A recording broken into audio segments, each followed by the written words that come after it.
Hey guys, wanted to do a quick video. Doing a lot of jumping and landing lately. I wanted to do a video on how to jump and land correctly. I know that sounds stupid, right? It sounds almost as stupid as you should learn to run correctly. Well, I've been running since I was little. It doesn't matter. You probably are doing it wrong. And as you probably might have heard, if you don't know if you watch regionals, but Julie Fouché, arguably, one of the top contenders, if not the top contender, had to completely bow out of the year because she tore her Achilles. Achilles tears, box jumps. Everybody hears about box jumps dangerous, box jumps dangerous.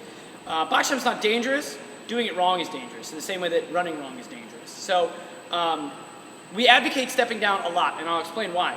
But that doesn't change the fact that jumping and landing mechanics are vitally important to moving well. So I hope what you figure out by the end of this video is squatting mechanics, jumping and landing mechanics, same.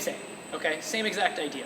So one of the ways we think about movement and progressing movement and making movement more challenging is three things. Number one is changing the position, okay, or changing the range of motion. What I mean by that is, box squatting above parallel, that's all great.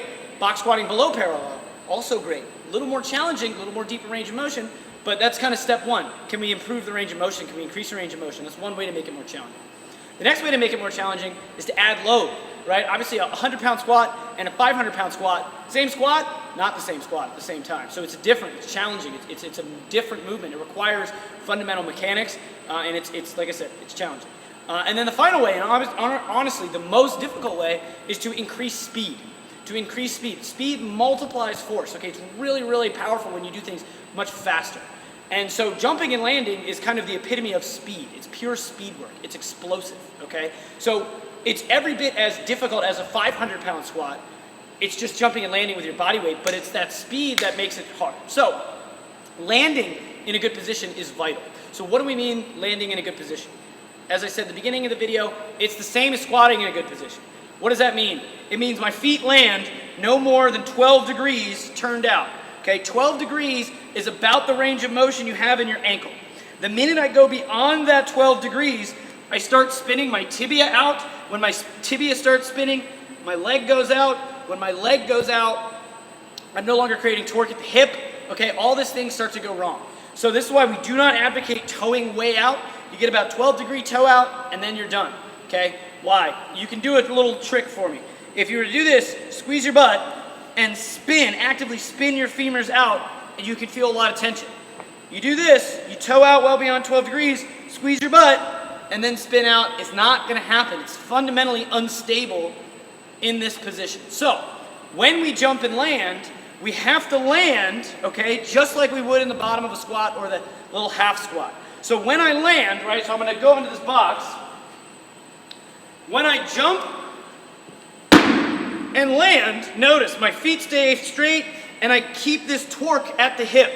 The torque, all right, or the spin, keeps my hip in a stable position, keeps my back in a stable position, keeps my Achilles pulling on axis, etc. Winds everything up and keeps it strong.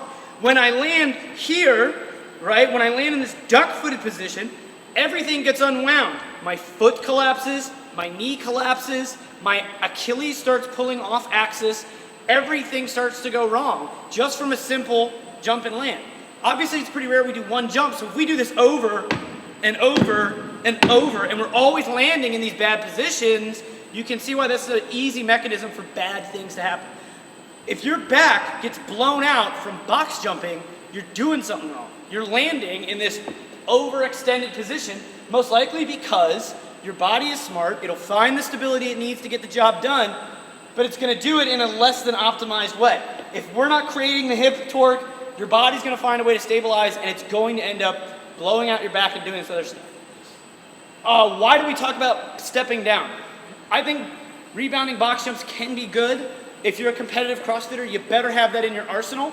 But again, it's an extremely high risk thing. We talk about jumping up onto the box in a good position. When we're jumping off the box, we're applying even more force through the body. Running, right, the studies show that running you can apply about 2 times your body weight, 2 to 3 times your body weight each step, okay? So I'm about 170 pounds, so we're talking 340 pounds of pressure each step. That's from running. You're off the ground maybe this much.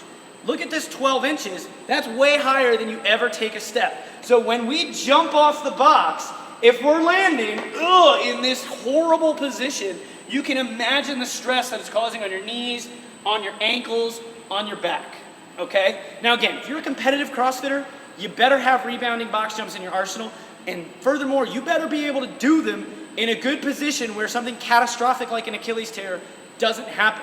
You better practice them, you better have that skill. If you're not a competitive CrossFitter, it's just not worth it, okay? It's high risk, okay, for absolutely nothing. You're not doing this for a paycheck, you're not doing this for a livelihood, you have to go to work and earn your money that way, okay? This is for fun. You know what's not fun? Tearing your Achilles, okay? So it's not worth it. Again, is it worth it in a practice setting? 100%. Do you need to be able to jump and land in a good position? 100%. But doing today 120 box jumps, it's just not worth it. So take the step down, okay?